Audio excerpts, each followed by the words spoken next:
After having a conversation, or at least looking at a comment on one of my videos about Alabama football, I noticed a really interesting trend. It came to my mind. I was like, whoa. And I knew all the quarterbacks on the roster, at least the scholarship quarterbacks, but I never really thought about this aspect of the Alabama quarterbacks.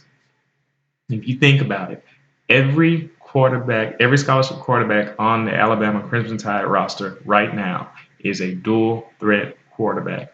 So someone actually said, "Will Alabama transition? Will Nick Saban buy into a mobile quarterback?" They already have, and every quarterback they're recruiting, or just about every quarterback they're recruiting, is dual threat. Like Tua Tagovailoa, his younger brother. I don't know about Mac Jones, but maybe. But I'll give you the run through. Cooper Bateman, widely known dual threat quarterback. He ran the fastest 40 time out of any of the quarterbacks on the roster. Actually, yes, even faster than Jalen Hurts, apparently. He ran a 4.59 40-yard dash. Jalen Hurts ran a 4.65 40-yard dash. At least that was in the spring. I don't know if it's changed since then. Blake Barnett ran a 4.87.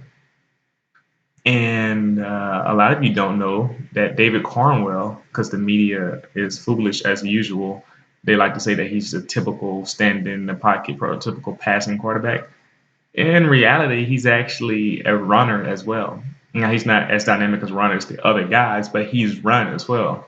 Uh, in high school, his last year of high school, I believe he ran for 755 yards. It's like a prototypical standing NFL quarterback doesn't do that. So he can run, and as a matter of fact, when you look at a lot of his recruiting profiles, they highlight the fact that he does take off and run.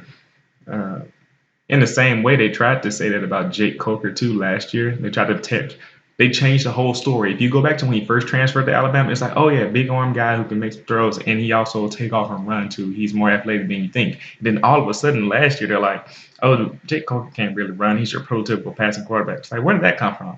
Misled media. And they try to do the same thing with David Cornwell to create a narrative. But actually, they all can run. Whoa, Alabama has all dual threat scholarship quarterbacks. Really interesting. Really, really interesting. I think Jalen Hurts is the quickest. I think that I've heard that. He has the most twitch, can move around and get away from people. Had a long 50-yard touchdown run, I heard in recent practice for fall camp. Um, Cooper Bateman's so athletic, they put him at wide receiver at one point. Blake Barnett, I think he's more like Cornwell. He's not the fastest guy, but he can run and make some things happen with his feet. Probably more focused on his arm and his throws. This is cool. Just a few years ago, Alabama didn't have a lot of dual threat quarterbacks, and now we do. Uh, It'll be interesting to see how that shakes out in the season.